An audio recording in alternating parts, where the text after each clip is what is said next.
phones after my guest because I do believe this issue of General Mattis is greatly overestimated in its impact on the United States political scene. Out of 30 callers now, nobody's mind has been changed. I'm joined now by United States Senator Cory Gardner from the great state of Colorado. Senator Gardner, welcome back. Always a pleasure to speak with you.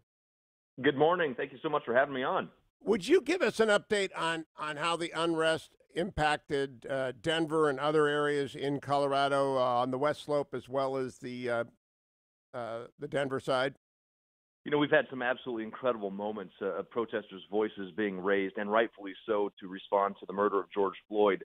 I remember one very vividly story about a young woman in a parade, a march for justice in Denver.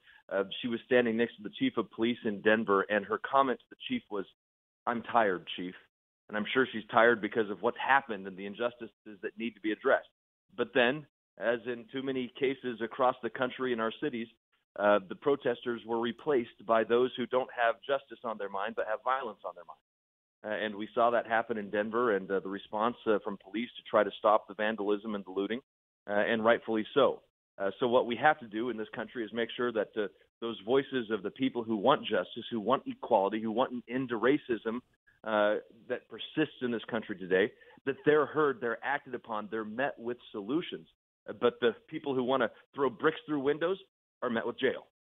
So, Senator Gardner, in terms of the people who got burned out, was it like Philadelphia, New York City, Washington, D.C., Walnut Grove? There was lots of damage done. They've done to high-end stores and to low-end stores. In Washington, D.C., H Street Northeast, which is a corridor that had not been booming until the last 5 years since the '68 riots, was burned again.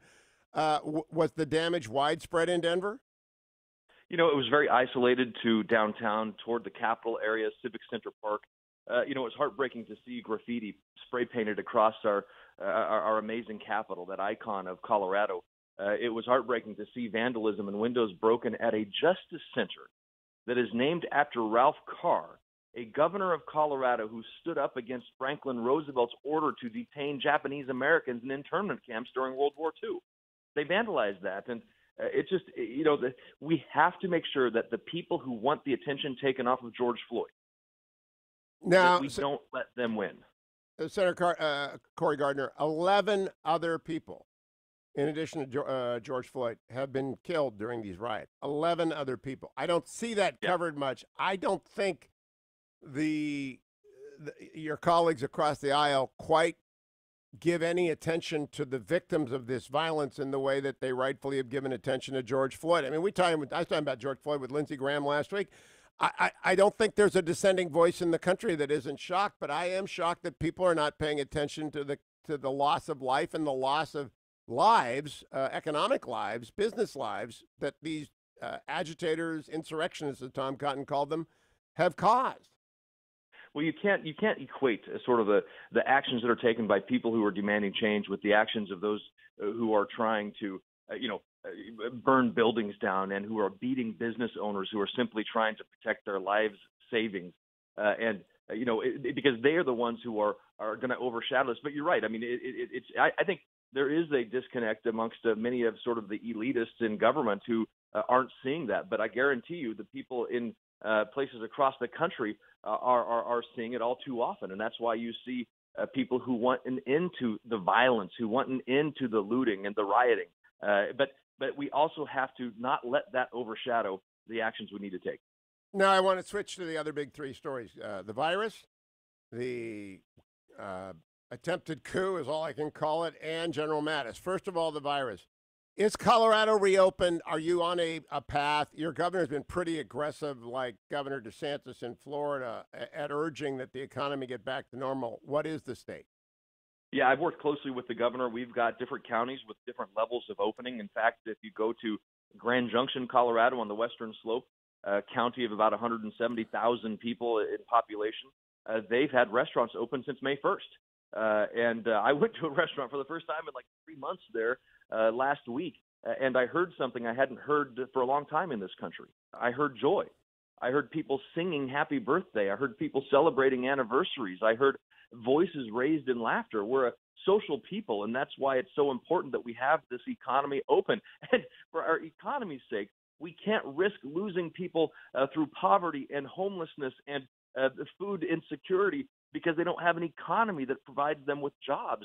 That could be devastating to untold proportions, as far too many countries around the globe have experienced over our global history. So we need to get this economy open. Colorado is doing that. We have some places that have a little bit more strict conditions than others, but we got to get this economy going. We've done a good job of flattening the curve, stopping the spread. We have to continue that, and we have to make sure that we get people back to work.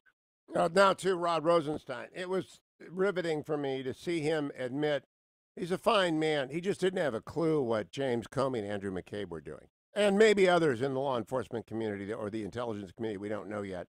But it was stunning, his admission that he just simply had no idea what was going on.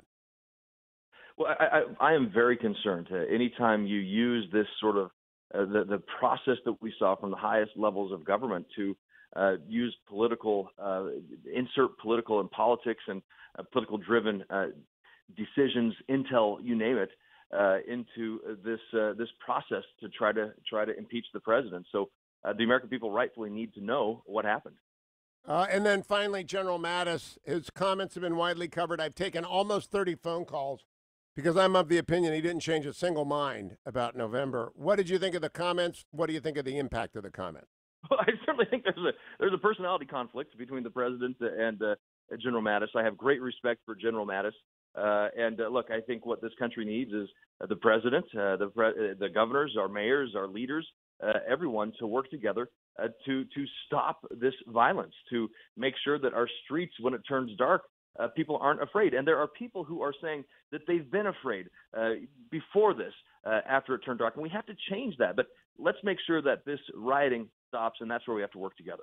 So you are in a targeted state. You were in a race for re-election. Did any of your opponents step up and demand that the rioters stop and support the police in the way that they need support? You know, I haven't seen that from them. John Hickenlooper is on trial today for violating the state's ethics laws and constitution. Yesterday, a court in Denver denied his attempt to get out of the hearing and the trial. He's been trying to hide from that for some time now. So he's probably been busy doing witness preparations and trying to figure out what he can do to hide the fact that he took private jets around the country from billionaire friends. I was unaware of this, literally unaware until you just mentioned that. It's just the way the media works, right, Senator Gardner? We don't hear about stuff like this. Yeah, it's and again, the fact that they brought in Mark Elias, Chuck Schumer is paying for John Hickenlooper's attorney. His other attorney is being paid for by the people of Colorado out of a post-9/11 economic recovery fund. It's going to be a wild race in Colorado. Cory Gardner, keep coming back. Good to talk to you, Senator, as always. Thank you for joining us on the Hugh Hewitt Show. Let me check the markets overseas.